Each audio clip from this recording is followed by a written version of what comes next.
증인이 생각하는 이 사건 계엄의 목적은 거대 야당의 경종을 울리고 부정선거의 증거를 수집하기 위한 것, 이렇게 정리하면 됩니까? 네. 이 사건 계엄의 목적이, 다시 정리하겠습니다. 이 사건 계엄의 목적은 거대 야당의 경종을 울리고 부정선거의 증거를 수집하기 위한 것이다. 부정선거에 대한 증거를 수집한다는 것보다 부정선거에 대한 실체를 제대로 파악을 해서 그 부정선거에 대한 그 국민들에게 네. 이게 있었는지 없었는지, 정말 있었다면 없었다면 국민 부정선거 없으니까 걱정하지 마세요라고 그러면 얘기하면 될 것이죠. 이러한 이유로 비상계엄을 선포할 수 있다고 생각을 하시는 거죠? 이러한 목적을 위해서 비상계엄을 선포할 수 있다, 이렇게 생각을 하시는 거죠? 그 비상계엄 요건은 네. 대통령님께서 판단하시는 것이기 때문에 알겠습니다. 그 요건에 대한 것은 대통령님 몫이라고 생각합니다. 그 국가 비상 입법기구 아까 말씀을 하셨는데 그 입법 권한을 실행할 기구를 아마 생각을 하신 것 같아요. 네. 예, 그게 그러면은 그 5공화국 당시에 국가보위 입법회의하고 좀 같은 성격으로 보면 되겠습니까? 아닙니다. 그거하고는 다릅니까? 전혀 다릅니다. 이거는 그럴 것 같으면 제가 국무총리나 그런 분한테 이걸 주지 왜 기재부 장관에게만 줬겠습니까? 기재부 장관에게 준 것은 기재부 장관이 할 수 있는 역할을 하라는 거거든요. 그래서 기재부 장관이 할 수 있는 게 그 역할입니다.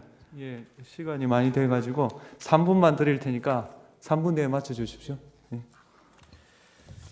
지금 비상입법기구 단어 때문에 굉장히 오해가 있는 것 같습니다. 이게 비상입법기구를 생각하셨을 때 이게 국회를 대신하는 입법기구를 생각하신 건 아니죠. 그럴 것 같으면 제가 기재부 장관한테 주면 안 되고 국무총리한테 줘야 될 것 이게 같아요. 자꾸 과거에 국보위를 연상시켜서 국회를 해산시키고 국회를 대체하는 무슨 입법기구를 만드는 것처럼 오해를 하고 있는 것 같아서 예. 물어봅니다. 그거는 제가 이렇게 쓸 때 잘못 실수를 한 것 같습니다. 계엄을 선포한 사람은 대통령인 저 자신이니까 아까 계엄 선포의 이유를 장관에게 이렇게 물어보셨는데요. 계엄 선포의 이유는 야당에 대한 경고가 아니고요. 주권자인 국민에게 호소해서 엄정한 감시와 비판을 해달라는 것이지 야당에 대한 경고는 아무리 해봐야 소용이 없습니다. 야당에 대한 경고가 먹힐 거면 이런 비상계엄을 할 필요가 없습니다.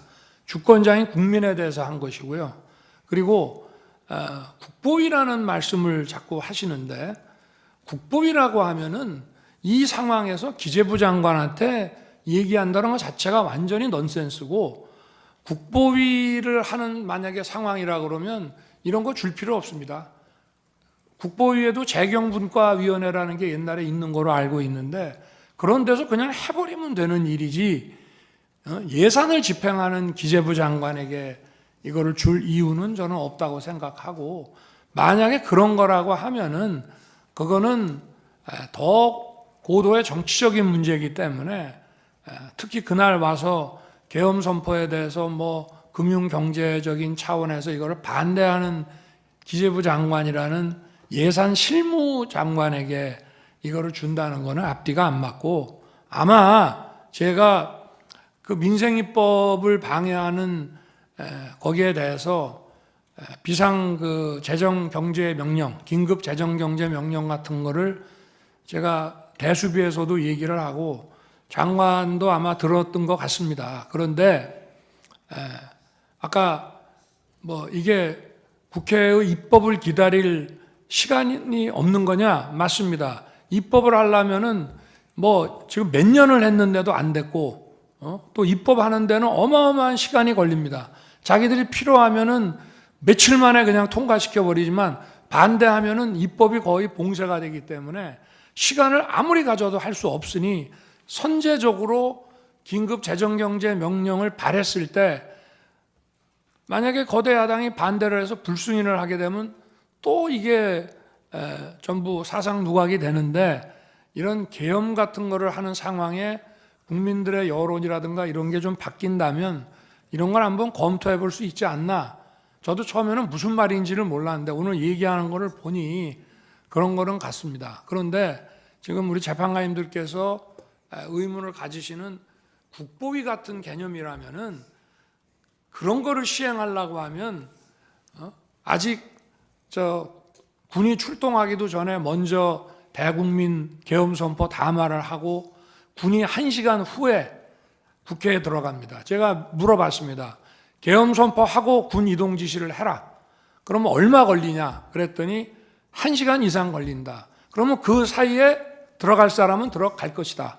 국회가 개회 중이고 또 의원회관에도 많은 사람이 있고 소통관에도 또 인원들이 있기 때문에 또 아직도 예결위가 끝나지 않은 상태니까 그래서 이거를 막지 않고 국회라는 이 시스템을 인정하는 한도 내에서 이걸 한 것이기 때문에 그렇게 한 것이고요. 뭐 일부 못 들어갔다라고 얘기를 합니다만은 그럴 수는 없습니다. 다 서울경찰청에서도 그 입구에서 전부 다 들여보냈고요. 군이 도착하기 전에 다 들여보냈고 어디 통제가 한다 하니까 먼저 들어가려고 담을 넘어가신 분은 계실지 모르지만 190명이나 빠른 시일 내에 시간 내에 들어와서 이 계엄 해제 논의를 해가지고 계엄 선포 계엄 효력 발생 시간이 11시인데 1시에 벌써 계엄 해제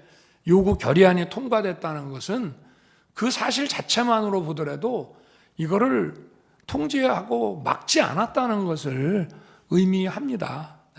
그렇게 말씀을 드리겠습니다. 네, 알겠고요.